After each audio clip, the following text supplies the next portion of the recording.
During Melly's trial, YNW Bortlen will not testify against him. "I don't represent snitches," stated Bortlen's attorney.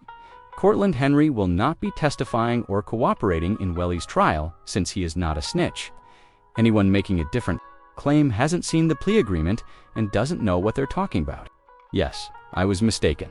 I'm sorry. At first, I misinterpreted the news. I tried to explain in my video remark that I was mistaken and that he wasn't testifying. This is Bradford Cohen, the attorney who first represented Melly in this lawsuit.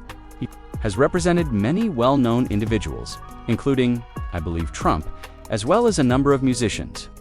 Given that this was among the first films I saw about the matter, I thought, oh, Bortlen snitching. Now doing the triple Lindy. For those youngsters that don't know what the triple Lindy is, it is when you do several flips off a high dive, and he will be flipping. He is going to be tell-all about anything he knows about the double murder case, and they will know if he's telling the truth or telling a lie when he gives his full quote-unquote confession as to what happened that evening. And that's what happens. A lot of times where guys are in the prison for 4 or 5 years awaiting trial and looking at a life sentence, and they're offered 10 years where they'll be home probably in another 3 years that he'll serve, he decides to flip and become a cheese eater.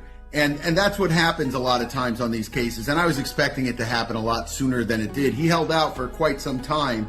But long story short is it looks like he's going to flip.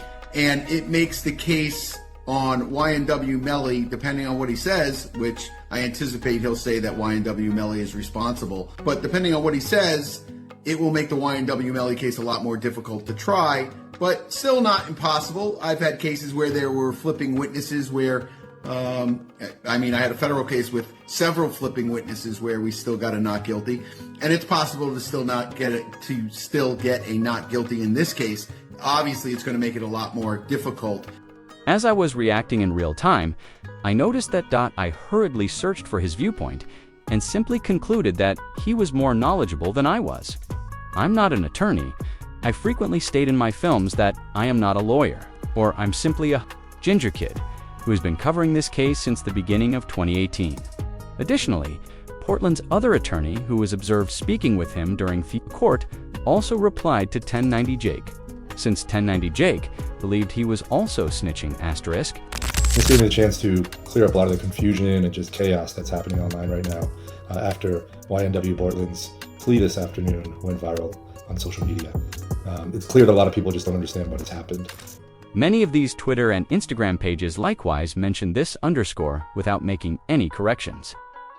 It's awful that Canto utter anything without self-correction. He was facing 2 counts of first-degree murder, 2 counts of accessory after the fact of first-degree murder, tampering with a witness, conspiracy to tamper with a witness, directing the activities of a criminal gang, and utilization of a two-way communication device to commit a felony. In all, he was facing 5 mandatory life sentences if found guilty, plus an additional 75 years on top of that. The facts of his plea are that he has pled no contest. That's very important because that means he has not admitted guilt. He's not admitted that he's done anything wrong, and he's certainly not admitted or given information. It should be noted that the state took this action to avoid having to go to trial before Melly, they said. Fuck, we don't want to take him to trial separately before Melly. But in exchange, the state has dismissed the 2 murder counts, the conspiracy to tamper with a witness count, and the charge about directing the activities of a criminal gang. His sentencing caused a great deal of misunderstanding. He obviously just stated 10 years. Credit time has already been served for him. Additionally, he has completed 1,700 days of credit time, or almost 4.5 years. Do the math then.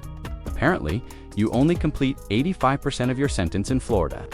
If I had to predict, he would be out in 4 or 5 years. Florida State Prison, followed by 6 years of probation with credit for time that he has served.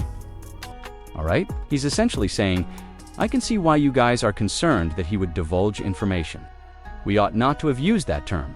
I've heard proffer a lot in other cases, such as the YSL trial and the murder of 3010. Like, dude, that's when they're spying. That is the meaning of that word. Thus, especially in a criminal case, if when a witness offers information or will explain what they would testify to if called at trial or hearing. It's unfortunate that we use that word today in court because that's not what's going to happen in this case. Another thing I misread was that I assumed that his lawyer meant to be on the stand when he was first asked a few questions. I must have misunderstood it. I have no idea what I did. I suppose I have underscore dyslexia. And give a lengthy proffer or answer questions about what he would testify to if he were called as a witness. Because we don't anticipate him being called as a witness at any trial or any hearing, especially not one involving Melly. So, this is the best plea bargain ever made. We must all agree that he was really fortunate. 5 life sentences, followed by 4 or 5 years of release. This only occurs when you are not wanted by the state. Their desire is for your pal. Since he wasn't the one who drew the shot, they don't give a damn about you. They believe Melly is the trigger man, which is why they want him. Do you understand what I mean? Melly is the trigger man, according to a lot of evidence. Despite this, the evidence is circumstantial, even in cases where no murder weapon is ever discovered. Convictions can still be made based on circumstantial evidence. He is not going to implicate anybody else. He's not going to provide information against anybody else. Melly's name is not even going to come out of his mouth when he's talking to prosecutors in this case. It will, in fact, and the $50 million lawsuit he filed against Melly in his civil case. There is some underscore going on in the civil action case, so I have a whole other movie about this coming out tomorrow. It's not the criminal trial, but It'll be very, very brief. And it is not going to be what everyone thinks it's going to be online, where he sits down and rats or provides information to cooperate against other people. Rats. Saying that Bortlen's plea and his proffer are going to hurt Melly in some way and affect his trial in the future. you see, both sides moved to postpone this trial. Recall that the state and Portland's team wished to postpone this trial. They were obliged by the judge to go to trial next week. Neither desired to go. The state took this action for that reason. True. YNW Bortlen is not going to be a state witness. YNW Bortlen is not going to provide information that's going to impact Melly's trial in any way. YNW Bortlen is not expected to come and provide information against anybody. So to be clear, his plea, his proffer, and anything surrounding it will have absolutely no impact on Melly's trial. I want to add just a little bit more background to what's happened over the past couple of weeks. Neither the defense nor the state wanted this case to go to trial. There you have it then. The best plea bargain ever made. This doesn't occur at every plea agreement I've read for snitching on someone. Else accused of double murder calls for a sentence of between 30 and 40 years in prison. Additionally, keep in mind that young Dolph wasn't even given a reduced sentence in the case. "Yeah, I'm snitching because I just feel guilty," he said. "I'm going to tell my boy that we did indeed kill young Dolph. I apologize for relying on an educated guess. Yes, I had to make this correction. Click subscribe. I adore you, lads. Goodbye." Until after Melly's appeals are resolved and his case is ready for trial, because our anticipation was that Melly's case would be tried before Bortlen's. However, the judge denied our request for a continuance and denied our request to stay Bortlen's case pending Melly's appeals. So we were moving forward to trial, and we knew that we had a very strong defense to the murder counts. But for Bortlen to be successful, he would have to repeat every single count, keeping in mind that he was facing 5 mandatory life sentences. So for him to take a deal that he's almost already served at least half of the sentence already, he doesn't have to admit that he did anything wrong. He doesn't have to testify against anybody else. He doesn't have to provide information that would affect Melly or anybody else about anything related to this case or any other case.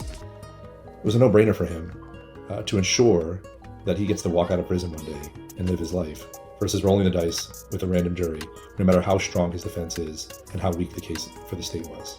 So I'm really hoping that people can understand that, and understand that it was a very tough decision for him, but it was very important to him that his decision had no impact on others.